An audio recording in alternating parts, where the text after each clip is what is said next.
Associate Professor Jamus Lim.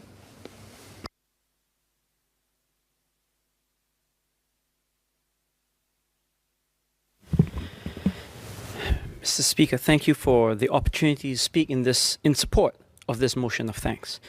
Let me begin, like others in this House, by expressing my appreciation and congratulations to all our national athletes, regardless of whether they may have medaled in these most recent games, and of course to Ms. Yip Pin-Siew, our country's most decorated sports personality.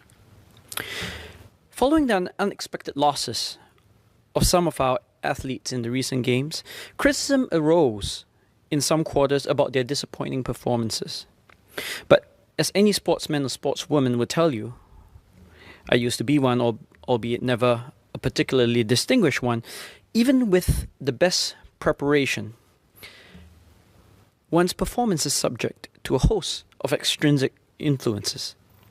Despite exercising extreme care with one's diet, breakfast may simply not agree with one that morning. One could lose concentration for even a split second, and that could make all the difference. The wind may not blow in your favor at a critical moment, or your opponent could simply be having the best performance of their life. I'm certain that all our Olympians and Paralympians gave their best shot during their time in Tokyo.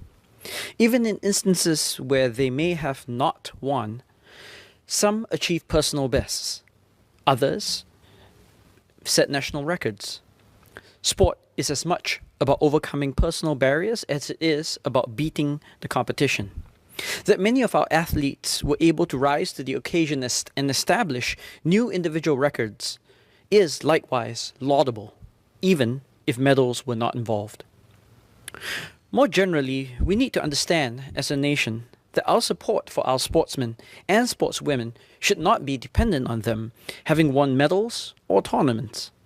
Our nation's sporting culture will only be elevated when we do not view their accomplishments as transactional, but as such, we only celebrate the wins, but rather as unconditional, having been blessed with the talent, ability, and desire.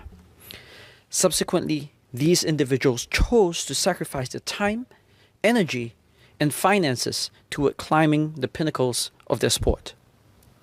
In representing us, they afford us the enormous privilege of being able to live vicariously through their accomplishments and successes.